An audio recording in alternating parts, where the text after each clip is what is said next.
Shalom kekasih Tuhan, saya percaya hari ini kekasih Tuhan masih tetap semangat di dalam Tuhan. Saya juga berdoa agar supaya kekasih Tuhan selalu diberkati Tuhan dengan berkat kekuatan, kesehatan, dan sejahtera, sukacita berlimpah-limpah di dalam kehidupan kekasih Tuhan. Hari ini kita akan belajar dari satu tema firman Tuhan, yaitu berapa lama lagi. Nah, sebelumnya mari sama-sama kita berdoa. Terima kasih Bapa di sorga, kami mau belajar firman Roh Kudus, bukakan rahasia firman bagi kami.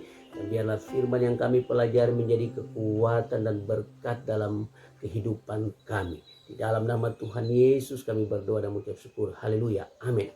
Berapa lama lagi? Kita buka di dalam Mazmur 13 ayat yang kedua. Demikian firman Tuhan.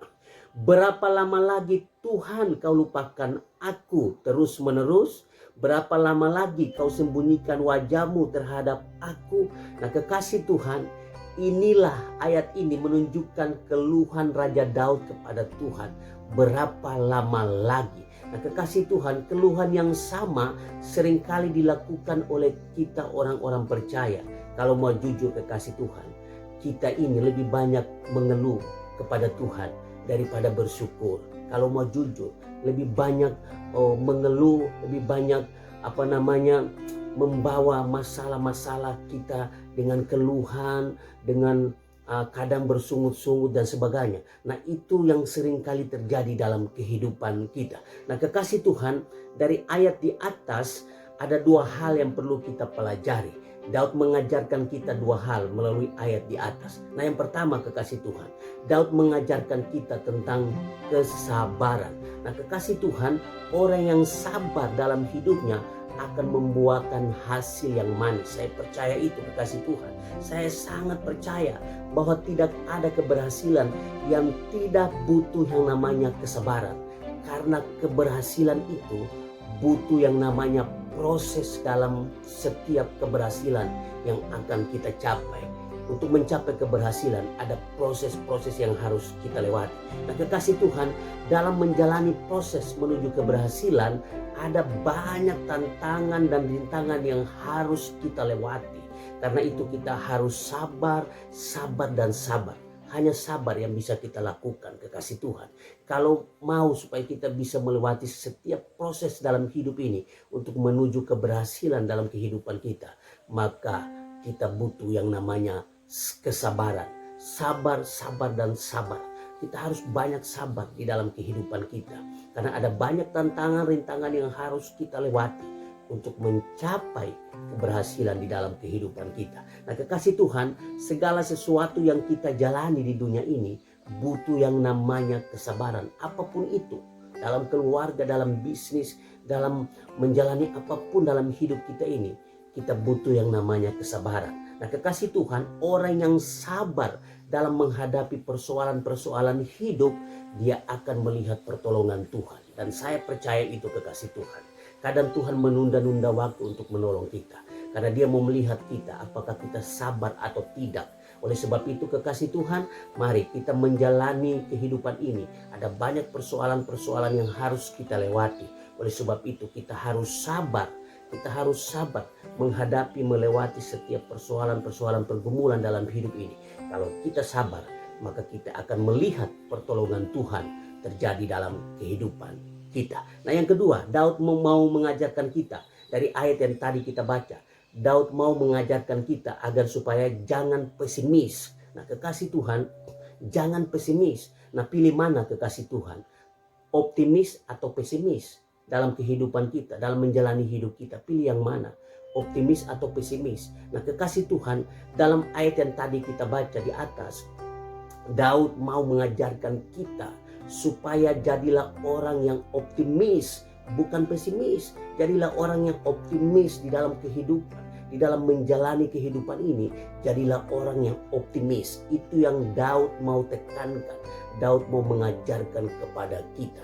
Nah kekasih Tuhan, orang yang pesimis tidak akan berani melangkah karena diliputi oleh ketakutan. Orang yang pesimis, saya percaya, diliputi oleh ketakutan. Nah kekasih Tuhan, dalam hidup ini kalau kita diliputi oleh sikap yang pesimis, takut, nah itu artinya kita meragukan penyertaan Tuhan di dalam setiap langkah kehidupan kita. Jadi kekasih Tuhan, orang yang pesimis itu artinya bahwa dia meragukan penyertaan Tuhan dalam hidupnya. Orang yang takut menjalani hidup itu artinya bahwa dia meragukan penyertaan Tuhan dalam hidupnya. Nah, kekasih Tuhan, kenapa kita harus optimis dalam hidup kita? Karena Tuhan menyertai kita. Sekali lagi, karena Tuhan menyertai kita. Oleh sebab itu kita harus optimis. Dan juga kenapa kita harus optimis dalam hidup kita? Karena kita percaya kepada Tuhan. Kita percaya kepada Tuhan yang menciptakan langit dan bumi. Dia punya segalanya. Dia akan menolong setiap kita. Nah, kekasih Tuhan, kenapa kita harus optimis dalam menjalani kehidupan kita?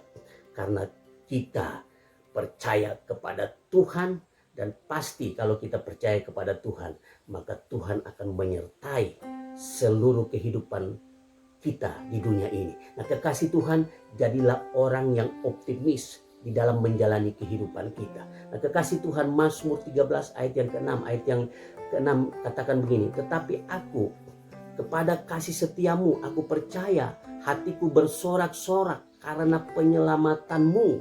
Aku mau menyanyi untuk Tuhan karena ia telah berbuat baik kepadaku.